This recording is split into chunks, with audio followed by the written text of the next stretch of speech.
o Alexandre de Moraes está querendo chamar tanta atenção assim do Trump nesse momento que ele está brigando agora com a Ucrânia, né? Tá nessa confusão com a Ucrânia, tá tendo guerra com o Deep State e Alexandre de Moraes está chamando muita atenção do Donald Trump. Vamos dar uma olhada no que falou o CEO do Rumble? Você tem aí os tweets do CEO do Rumble? Olha lá.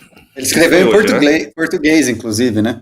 Não, só para resumir um pouco a história aqui, umas semanas atrás, semanas não, né? Eu acho que 5 dias atrás, o Alexandre de Moraes, ele levantou a censura sobre o Rumble e liberou o Monark, inclusive as redes do Monark, tirou a censura contra o Rumble voltou e o Xandão pediu a cabeça do Alan dos Santos.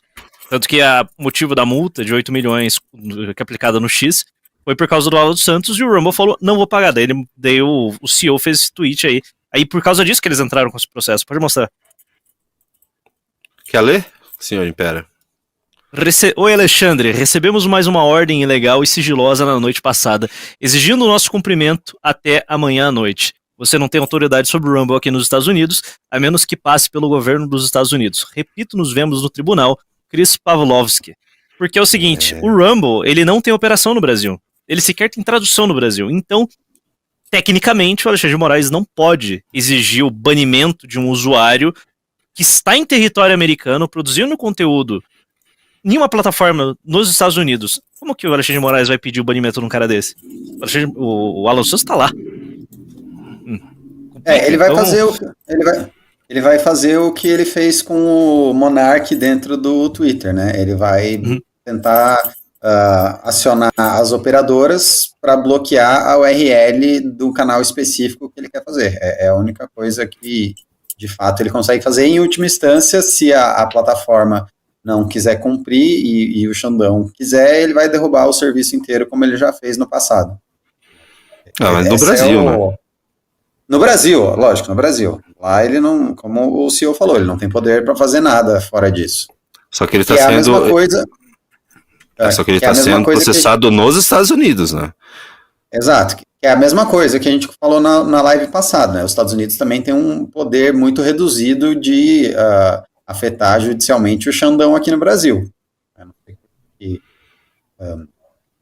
O Xandão, pessoa física, né? Ele está aqui no Brasil e se ele tomar uma condenação lá, se ele estiver aqui no Brasil, não tem muito que o governo americano possa fazer, de fato. É uma via de duas mãos. Tem mais um tweet do CEO do Rumble, que foi agora há pouco. Esse é interessante também, vamos dar uma olhada, olha lá. Para todas as pessoas do Brasil, posso não ser brasileiro. Tá aqui, a todo o povo brasileiro. Posso não ser brasileiro, mas posso lhe prometer que ninguém lutará mais pelos seus direitos de liberdade de expressão do que eu. Lutaria até o fim, implacavelmente e sem desistir. A gente pode falar, não, mas é só o CEO da Rumble, né? Ele não vai ter muito poder sobre o governo americano, mas vamos lembrar que ele entrou junto com as empresas do Trump nesse processo. E com o Elon Musk. E com o Elon Musk também. Então, alguma coisa vai acontecer. Multa, né? No mínimo, o Xandão vai ter alguma coisa congelada nos Estados Unidos, se ele tiver dinheiro nos Estados Unidos, pode ter cancelamento de visto, pode ter uma série de coisas mais leves.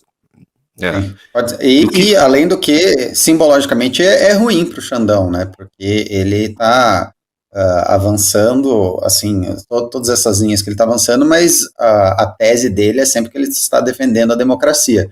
E aí, quando um outro país reconhece que ele está abusando das próprias prerrogativas, né, a tese dele sai bastante fragilizada. Eu acho que ele pode estar cometendo um grande erro. Pode não, eu acho que ele está cometendo um grande erro principalmente nessa denúncia contra o X, que pode ser que ele tenha... ele enfrentou o X ano passado e ganhou, e o Elon Musk recuou, pagaram a multa e baniram quem tinha que banir. Ele talvez queira mostrar que ele não está se sentindo ameaçado pelos ataques, né, do Rumble e do próprio Elon Musk e do Donald Trump. Ele queira mostrar força. Porém, é só para você ver hoje, coloca a notícia que ele multou o X. Ele multou o X hoje, era uma multa que já estava correndo aqui, né? Ele decidiu multar o X hoje. Hoje. claramente uma resposta para fazer uma demonstração de força. Olha lá, Moraes multa o X em 8 milhões para não fornecer dados de Alan dos Santos. E novamente o Alan dos Santos. Isso foi muito interessante, essa multa, porque se vocês lerem lá, não sei se nessa matéria está falando, mas o que o X alegou, eu não consigo falar X, o que o Twitter alegou é que eles não coletam os dados que o Xandão estava pedindo. Então, eles não têm como mandar esses dados porque são dados que eles não coletam, né? O que faz sentido. E aí, realmente, multar eles por causa disso não me parece muito adequado, né? Como é que você multa Só que essa multa estava congelada desde o ano passado. Essa multa estava congelada desde o ano passado, né? Não, estava congelada porque eles entraram com embargos de não sei o que lá, e a multa ficou, eles recorreram, e o Alexandre Moraes escolheu, de todos os dias, de todas as épocas, ele escolheu hoje para executar a multa. É uma provocação, é claramente uma provocação, é uma demonstração de força. O problema será que ele vai, será que o Xandão, será que o Xandão vai atuar a Uber para remover o app do Alexandre dos Santos? Eu acho que seria mais uma demonstração de como mesquinho o Alexandre de Moraes era. Que, pô, Santos, faz sentido ele tentar fazer um negócio desse. Tá pra tirar o ganha-pão do Alan dos Santos. Talvez ele não tenha aceitado que o Alan dos Santos e o Figueiredo já não estão na jurisdição dele, e ele não vai colocar as mãos no Alan dos Santos e no Figueiredo. Vocês lembram que ele tava falando até em contratar um capanga pra ir buscar o Alan dos Santos? Não lembro disso. Sério? Sim. Isso? Não, alguma coisa assim, não ele, né, mas a equipe dele, quando vazaram o Glenn Greenwald, vazou aquelas mensagens. Eles esqueceram? Lembrei. Disso. Tem isso ainda. Cara, eu acho que é um momento muito ruim pro Alexandre de Moraes enfrentar o Trump. O Trump ainda tá com outros problemas. Eu acho que o olho de Sauron ainda não foi pro Alexandre de Moraes. Mas ele tá fazendo de tudo. Ele tá fazendo de tudo pra provocação. Tanto que, é só você ver hoje no Twitter, os bolsonaristas comemoraram essa multa. Todos estão comemorando. Pô, isso aí, Xandão. Parabéns. Multa mais. Se eles estão comemorando, e eu vi, por exemplo, alguns analistas olhando com cuidado, falando, sério, eu vi a CNN falando, pô, eu acho que vai pegar mal. Alguns interlocutores, os interlocutores do STF não acharam que foi uma boa jogada, e não sei o que. Pô, pode ter sido uma jogada ruim do Alexandre de Moraes, senhor. Alexandre. Passou do ponto. Eu acho que ele passou do ponto. O Xandão vai tentar achacar um cara que tá, como eu posso dizer, irritando todo o deep state americano ao mesmo tempo, tá ligado? Tá na guerra de todos os frontes. O Elon Musk tá com muito poder nas mãos. E será que o Xandão vai arrumar essa briga neste momento? Agora que ele pode dar cabo no Bolsonaro e no bolsonarismo? Não, o Elon Musk hoje tava focado em derrubar o Zelensky, né? Sim. Ele tá numa cruzada contra o Zelensky aí, e engraçado, estavam levantando uns posts dele de 2022 apoiando o Zelensky pró-guerra, e agora virou o disco assim total e tá pedindo a cabeça do Zelensky, obrigando o Zelensky a realizar eleições no meio da guerra. Mas uma coisa que ele deu RT que eu achei muito interessante, que eu não sabia, é que os Estados Unidos fez eleições durante a Segunda Guerra, e durante a Guerra Civil Americana eles tiveram uma eleição, e eu não sabia disso. Eu achei bastante impressionante, que geralmente os países, né, durante a eleição tem algum tipo, durante guerra tem algum tipo de lei marcial que proíbe que se tenha uma eleição, né, no meio da guerra. E a Constituição americana, assim, não prevê. Se os caras tiverem eleição no meio da Guerra Civil, eu achei muito louco isso, não sabia. Realmente um país muito diferenciado. Vocês acham que isso pode escalar para uma situação bem pior para o Alexandre de Moraes? Porque é o seguinte, tivemos a denúncia contra o Bolsonaro, eu não vou me repetir, eu já expus bastante do que eu achava da denúncia ontem. Hoje tivemos várias.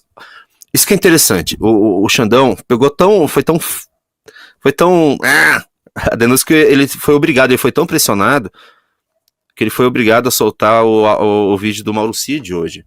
E não tá pegando bem. Tanto que, se vocês forem lembrar, quando teve vídeo da delação premiada do Lula, delação premiada não, né? Teve o julgamento do Lula, o depoimento do Lula, ninguém focou no que tava, se aquele processo tinha sido certo ou não, tava focando no que o Lula tava falando, porque tinha muita denúncia muito forte contra o Lula e tal. Hoje, a gente teve, depois que saiu as denúncias, né, o vídeo da delação do Mauro Cid, a mídia, em sua maioridade, vamos dizer, a mídia tradicional estava falando do processo, de como aquilo foi, se aquilo é legal ou não. O Conjur soltou uma nota agora falando que o que aconteceu lá foi uma ameaça à testemunha, que o Mauro Cid, aquilo não poderia ter sido usado. Então, assim, tá uma situação bem complicada pro Xandão. Já estão discutindo a questão processual? Pô, não estão nem entrando tá todo mundo. Folha de São Paulo e são instituições, vamos dizer assim, que não podem ser chamadas de bolsonaristas, né? Folha de São Paulo, Estadão, CNN, BBC, tratando da legalidade daquele depoimento do Mauro Cid. Então você perde, até o que foi falado lá se perde. Não estão ligando para o que o Mauro Cid falou, estão falando se aquilo foi legal ou não. E agora o Conjuro acho que é o maior site, né?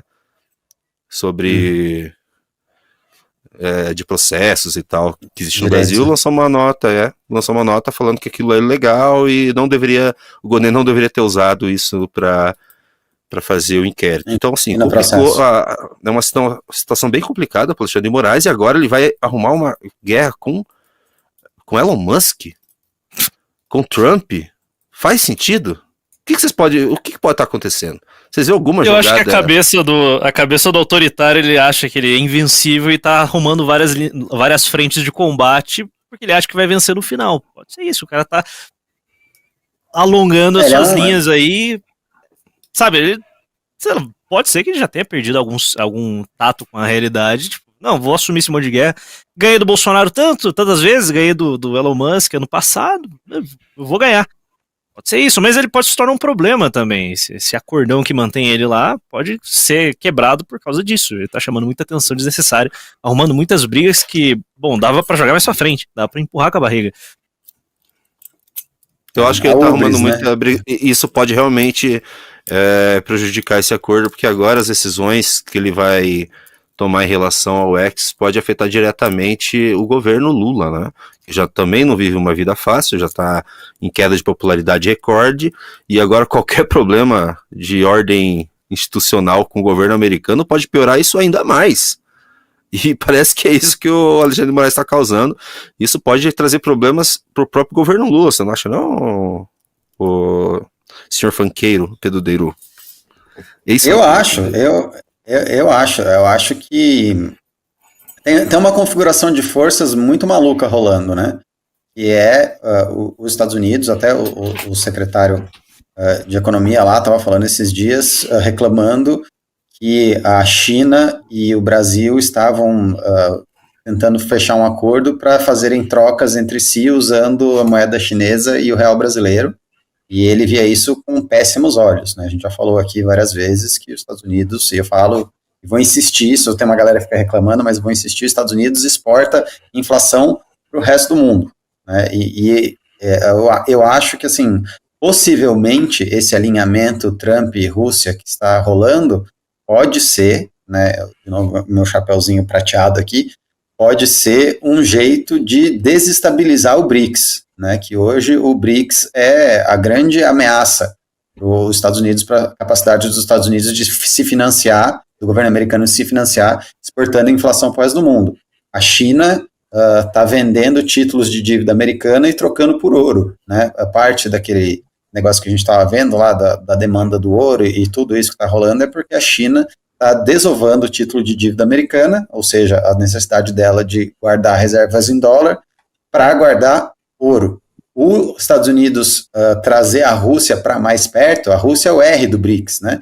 Então pode ser que seja uma estratégia americana para realmente dividir e conquistar, em bom português assim, o BRICS, e mexer aqui também e ajudar o Bolsonaro e favorecer o Bolsonaro e favorecer essa direita brasileira.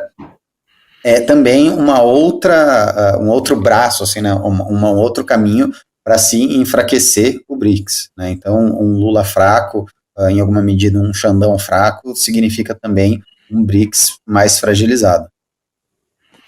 Especialmente porque o Bolsonaro já fez a declaração de que ele vai sair do BRICS se ele voltar à presidência. Acredito que outros presidentes da bolha bolsonarista, ou qualquer candidato ali da bolha bolsonarista, vai querer empurrar uma saída do BRICS para ganhar favores com os Estados Unidos. Principalmente hoje eu acho uma cagada sair do BRICS, mas... Eu também acho. Eu também acho. Pode ser. Eu acho que... Pode rolar? Eu acho que a política externa brasileira devia ser feita em base daquilo que favorece mais o povo brasileiro, e não simplesmente por uma questão de afinidade ideológica que a gente tem, e com razão, né, os nossos valores, aí, graças a Deus, e ainda bem, são mais americanos do que chineses, né, isso é ótimo, mas isso não necessariamente significa que a gente, comercialmente, né, em termos da qualidade de vida e do poder de consumo da nossa população, deva se aliar com os Estados Unidos sem nenhuma espécie de contraparte que seja vantajosa para a gente, porque com a China, por pior que eles sejam ideologicamente, né, por todos os problemas que existem na forma de governo chinês, eles são aliados melhores, né, comercialmente falando, conosco, do que os Estados Unidos hoje. E eles vêm sendo aliados melhores do que os Estados Unidos vêm tratando os seus próprios aliados. Olha isso que os Estados Unidos está fazendo com a Europa. Os Estados Unidos está trazendo a Rússia para perto de novo, e qual é a externalidade, né? Qual que é a consequência disso? Basicamente, ele está fudendo, em bom português, a Europa, largando a guerra, e os europeus lá estão todos preocupados, né, achando que a Rússia vai continuar expandindo e ameaçando agora a Europa sem nenhum tipo de contenção, porque os Estados Unidos basicamente sacrificou a Ucrânia para o Putin. Essa é a leitura que eles estão fazendo.